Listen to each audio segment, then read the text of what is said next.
Muito boa noite a todos, corintianos, porque pra quem não é corintiano, não darei boa noite hoje. Mano, é nóis pra caralho, velho. Que noite, corintiana, né? Que noite mais corintiana. Vamos lá, lance a lance, pós-jogo de Corinthians e Santa Fé. O pré-jogo acabou saindo depois que o jogo acabou, acredite ou não, demorou tudo isso pro YouTube fazer o upload. E como eu fiquei trabalhando o dia inteiro, o que eu devia ter feito? Posto ontem, né, que foi quando eu gravei, pra fazer. Só que eu coloquei pra exportar, eu ia colocar pra postar de manhã. E aí não terminou de exportar. Então no caminho pro trabalho terminou de exportar e eu não tinha internet pra fazer upload no trabalho. Enfim. Vamos lá, Corinthians e Santa Fé e Corinthians. A altitude realmente foi vilã, mas não justifica o jogo tão ruim quanto foi o jogo do Corinthians, né? É o segundo tempo. Como eu falei, eu fui pro trabalho, então eu cheguei em casa mais ou menos com 20 minutos de jogo já. Mas minha namorada maravilhosa estava assistindo por mim. Ela me descreveu ali mais ou menos como foi, e vendo o que ela disse, concluí que realmente o Corinthians estava melhor, como eu pude ver depois dos 20, que foi mais ou menos quando eu cheguei. 21, boa chance dos caras. Ninguém tira, mas por muita sorte o juiz vê uma falta ali de ataque que não teve. A bola bateu aqui no ombro do cara, ele viu que foi no braço. Assim, no segundo ângulo pareceu que talvez fosse no braço mesmo, mas pra mim não pareceu falta. 27, falta pra eles, a zaga tira. 29, outra falta. Enfim. O que aconteceu basicamente no jogo? O Santa Fé ele tava tentando muitos chutes de longe. E o Corinthians meio que foi nessa vibe e tentou algumas finalizações de longe também. Por quê? Por conta da altitude. A altitude e a condição do ar que tem ali no estádio, se eu não me engano, ele campinha, alguma coisa assim. Basicamente, ela condiciona o jogo fazendo a bola ir mais rápido e mais alta. Então, finalizações de longe, como a bola está indo mais rápido, acabam sendo muito mais perigosas. Porém, o Corinthians deu umas vaciladas, tá? Nesse primeiro tempo foi bom que o Corinthians teve meio que o controle do jogo, apesar de não ser tão. Apesar de jogar com bastante medo, né? Não atacava tanto, não criava tantas chances, não saía tanto assim da defesa quanto vinha fazendo, fez contra o Penharol, por exemplo, que foi em casa. É um Corinthians que, como eu falei no outro vídeo, fora de casa joga com muito mais medo do que dentro de casa. Tanto que no segundo tempo o Diniz, na parada técnica, ele fala que pra empatar a gente vai ter que jogar como joga no Brasil, como joga em casa, né? Jogando pra frente, sem medo. Enfim. 31, saída bonita do Corinthians. A bola vai de pé em pé, André chuta e o zagueiro manda pra fora por pouco. 33, saída errada, chute de fora, Hugo defende, Corinthians erra outra saída, outro chute, Hugo de novo defende, dessa vez ele encaixa. 33, outra saída errada. 35, apenas 2 minutos depois conseguimos pegar a posse de bola de novo. E o juiz dá uma reversão nesse lateral que a gente recupera a posse, então a bola volta para eles de novo. Ainda 35, André rouba, Garro dribla e chuta de muito, muito longe. E a bola vai para fora. Podia fazer um passe pro Lingard que estava na esquerda, podia ter tentado criar essa jogada, mas o Garro acabou preferindo o chute, muito provavelmente por conta da altitude, e talvez para ele tentar fazer o golzinho dele, né, que ele deu muitas assistências ultimamente, não fez um gol. 37, chute dos caras em cima da zaga. 37 ainda, falta pra gente, cartão amarelo. Essa falta acontece em cima do Yuri, uma falta bem feia, um carrinho. Tem o cruzamento. Ah não, o Bidu ele chuta de muito longe também, foi no que eu tava reparando. Mas mesmo com a vantagem tendo sido dada, o juiz foi e ainda deu a falta. E aí eu escrevi: gente, eu sei que é difícil a altitude, mas não tem necessidade nenhuma de dar uma bomba por minuto. Tem como tentar ir jogando, e o ideal mesmo é ir de pé em pé e tentar chutar de perto, pelo menos na minha opinião. E não foi o que aconteceu. 39, Garro lança, zaga tira, falta de ataque dentro da área. 40, pressão, mais ou menos, o goleiro dos caras vacila e manda de gasto um presente pra nós, né? Um arremesso lateral no ataque. A gente desperdiça o presente, de algum jeito a bola vai parar no Hugo Souza. Pisquei, depois que a gente ganha o lateral, os caras roubam a bola, aí eu peguei minha água, no que eu olhei de volta a bola já tava na mão do Hugo Souza, no outro lado do campo. Santa Fé e Corinthians já. Isso aqui é curiosidade, tá? Santa Fé e Corinthians já decidiram 2 finais de Libertadores feminina. E nas duas ocasiões, o Corinthians feminino, que é avassalador, as brabas são avassaladoras, nós vencemos e fomos campeões em cima delas, né, 2 vezes. 43, outro amarelo pros caras que foram muito desleais, foram muito porradeiros o jogo inteiro. O juiz podia ter dado mais cartões, mas tudo bem, sabemos que Libertadores é assim mesmo. 45, o Bidu é atingido por objeto da torcida e faz uma graça, bem Libertadores mesmo, escrevi aqui. E é isso, fim de primeiro tempo. Beleza, segundo tempo, o Corinthians ele começa bem mal, começa bem mais devagar, mas 51, vamos lá. 51, o Corinthians constrói a partir do tiro de meta em velocidade. Yuri cruza perfeitamente, Mateuzinho na cara do gol perde. Na saída desse tiro de meta, a bola chega no Rodallega e ele dá uma bomba de fora, o Hugo faz uma defesaça. 53, o Hugo defende 2 vezes um cabeceio no pós-escanteio dessa outra defesa e é outra defesaça. Ainda aos 53, no outro escanteio, uma cabeçada que passa tirando tinta da trave e vai para fora. 54, Lingard e Yuri. Lingard toca pro Yuri na velocidade. Ele cruza para a boca da área para ninguém, mas o Corinthians recupera a bola rápido. 55, o jogador dele se machuca e sai de campo. 56, cruzamento na mão do goleiro do Garro. 57, Bidon lança para ninguém. 58, outro lançamento para ninguém. 59, passe entre os zagueiros nossos e gol deles. O impedimento que eu escrevi, impedimento claro, depois do replay deu pra ver que o Bidu tava dando condição. E aqui eu anotei que os caras reclamam demais em lances óbvios, que não foi óbvio, porque realmente dessa vez foi gol dos caras, infelizmente. Fiquei muito puto, e o Diniz também, na parada técnica, ele reclama disso. E uma falha clara ali do Gabriel Paulista. Não é a maior das falhas dele, não é o pior dos jogos dele, mas de fato falhou. 62, escanteio após chance desperdiçada pelo Yuri, que de novo passou em branco mais um jogo. E na volta desse escanteio é falta em cima do Bidon. E o Rodallega toma amarelo. 64, a zaga tira o cruzamento. Ranieri recupera, cruza de novo, sobra e é outro escanteio. Que não deu em nada. Nesse momento estava 13-7 chutes pro Santa Fé. Tá? 13 chutes do Santa Fé e 7 nossos, 7 ou 5. 66, chute perigoso na arrancada na arrancada em velocidade do Ranieri. 66 ainda, bola pro Bidon, Garro tenta pegar e é uma bola que foi lançada pro Bidon, o Garro ele tenta pegar, ele erra e dá de graça pros caras. Outra saída de bola errada. 67 eu escrevi, acorda caralho, e bem na hora foi a pausa da água em que o Diniz chegou e falou. Deu uma bronca no Gabriel Paulista pelo gol, porque foi uma bola rasteira, e ele fala, a bola é rasteira, vocês não conseguem tirar, tal, e era uma bola que não era fácil, é um passe muito genial do cara que dá assistência, mas é uma bola que o Gabriel Paulista podia ter pegado e salvado a gente nesse lance, e não aconteceu, e foi uma falha realmente dele, pelo menos na minha interpretação. Eu gosto do Gabriel Paulista, tá? Eu não reclamo tanto dele quanto vejo muitos fazendo. Mas enfim.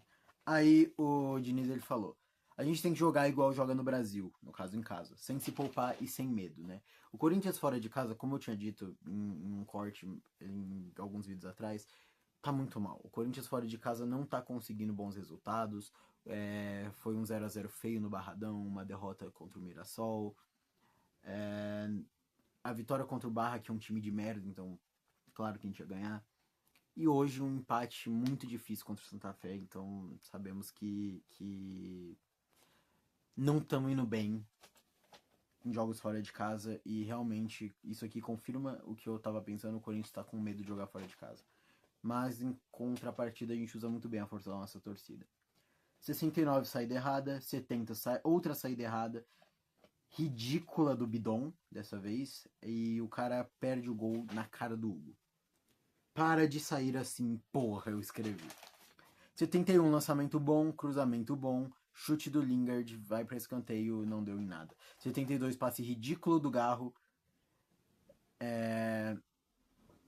Passe ridículo do Garro, perde a bola e gera um contra-ataque. Era um passe em que tinha um cara livre na ponta direita, o Garro espera, toca no meio e pra ninguém um cara recupera e dá um contra-ataque pros caras.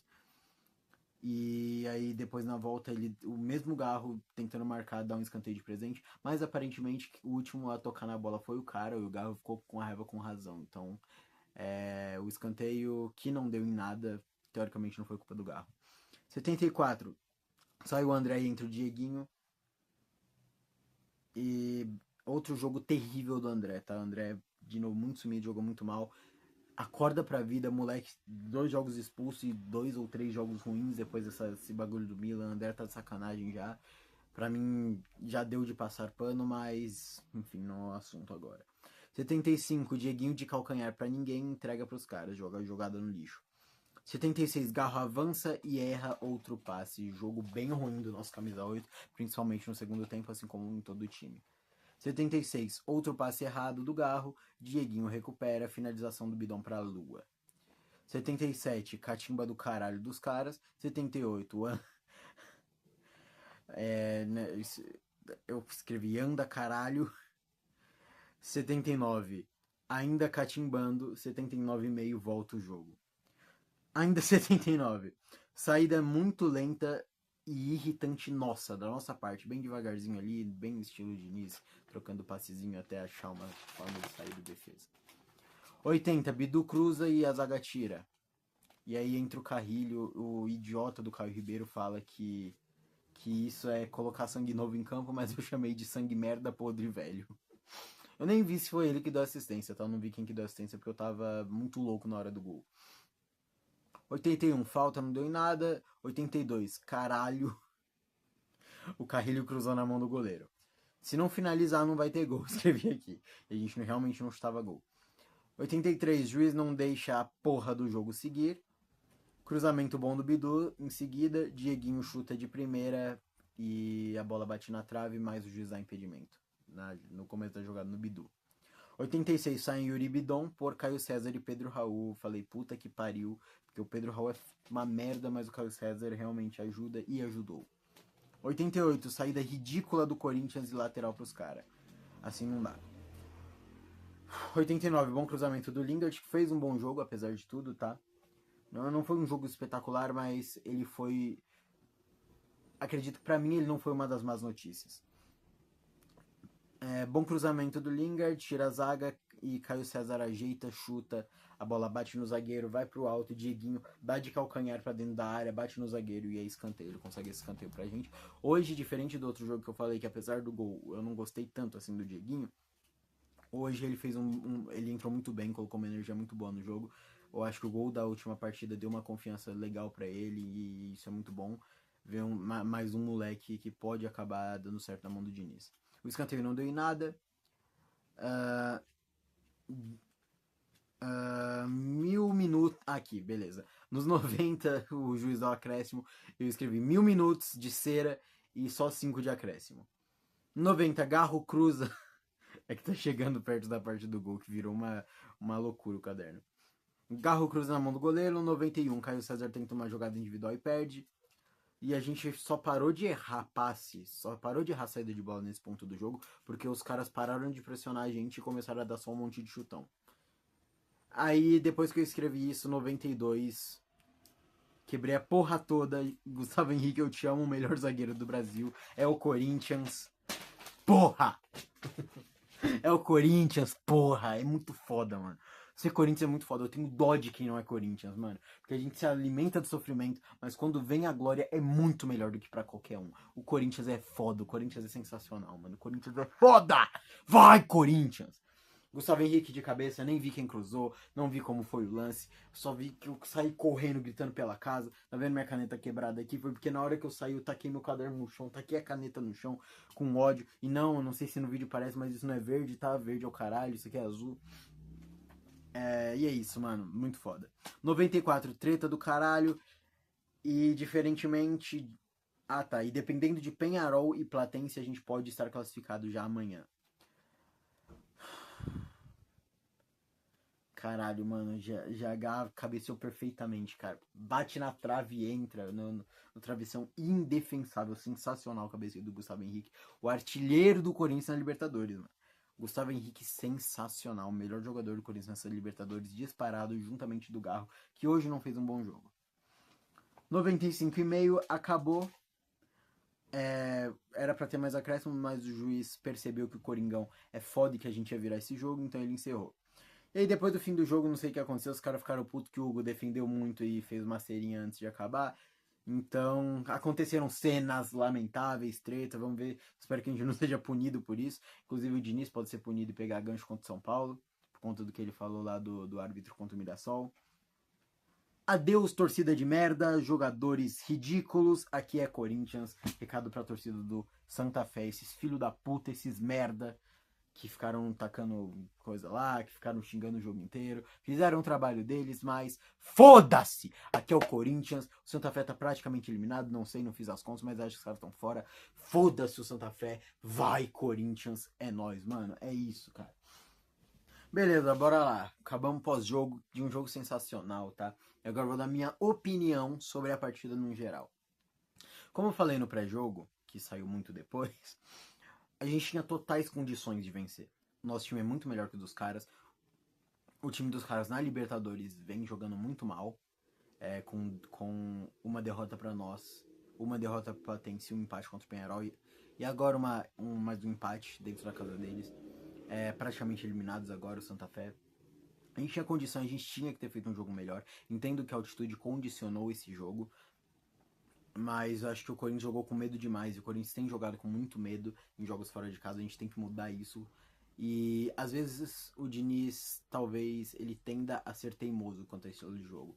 A quantidade de saídas de bola errada que poderiam ter gerado gol foi inacreditável. Não pode acontecer isso. Do jeito que estava acontecendo os outros jogos, com às vezes saídas de bola mais assim, porém entendendo a necessidade do chutão e posicionando os jogadores diferentes quando a pressão vinha e quando o time adversário queria tentar pressionar na nossa saída de bola, era muito importante ter essa percepção. E agora, nesse jogo, a gente foi teimoso praticamente. A gente não tentou sair de outro jeito. E quando saiu, não tinha jogadores posicionados para receber a bola no chutão. Então, acabou que o Diniz ele fez uma das coisas que eu sempre falei que o dinizismo fazia e que eu sempre disse que poderíamos acabar reclamando se ele não mudasse, que eu tava feliz que ele tava fazendo pelo menos um pouco diferente. Se, por exemplo, domingo contra o São Paulo isso acontecer, dificilmente os caras perdoam. Não que eu tenha medo dos tricas, mas o São Paulo é um time muito melhor do que o Santa Fé. Então, a gente não pode dar esses vacilos que a gente deu contra o Santa Fé, contra Flamengo, São Paulo, Palmeiras, não que seja no mesmo nível, mas o São Paulo é um time que faz mais gols, o São Paulo é um time que é muito melhor do que o Santa Fé. Então, a gente não pode vacilar, cara, a gente não pode dar esses vacilos. Agora, domingão contra o São Paulo, a gente tem que ganhar, porque pra que a nossa paternidade em cima deles nunca seja esquecida. O São Paulo, que é um time que antes da Copa do Brasil de 2023 não ganhava do Corinthians em mata-matas desde o Paulistão de 2000. E o placar em mata-matas de São Paulo e Corinthians é 15-6. Então, São Paulo é a nossa piranha favorita. Então é isso, cara. Domingão tem que ganhar, domingão tem que ir pra cima. Tô muito feliz, apesar do jogo do segundo tempo ter sido patético, terrível. Entendo que fora de casa, na altitude, a gente tem que reclamar e tem que cobrar o que tem que ser cobrado. Posturas ruins do time e tudo mais. Imagino que o desgaste faça parte disso também. Mas a gente tem que entender também que fora de casa, na altitude, faz sentido, tá? Um empate fora de casa nessas condições até que faz sentido. Não concordo que era assim que era pra acontecer. Acho que a gente devia ter entrado e mais uma vez vencido com propriedade, como foi nos 3 primeiros jogos. Mas tudo bem, somos um dos 3, eu acho, times invictos, 3 ou 4 times invictos ainda nessa Libertadores. O outro time que tava 100% também empatou contra o Fluminense. Então não existem mais times 100%, mas seguimos invictos e agora é pegar o São Paulo lá em casa, lá na arena e acabar com eles. É nóis, vai Corinthians hoje sempre. Espero que essa parte tenha dado mais ou menos ali uns 3 minutos pra que eu possa postar. E é nóis, mano, é nóis. Vai Corinthians, sensacional. Gustavo Henrique, muito obrigado. E é nóis, mano. Tô muito feliz, cara, muito feliz. Isso aqui é a camisa da sorte, ela não perde. Provavelmente vai ser ela contra o São Paulo também. E vamos, caralho! Vai Corinthians hoje e sempre. É nóis. Assina a Expulsão já, assiste a live do Intervenção já. É isso. Eu vou falar de novo. Vai Corinthians, vai Corinthians, vai Corinthians, hoje e sempre.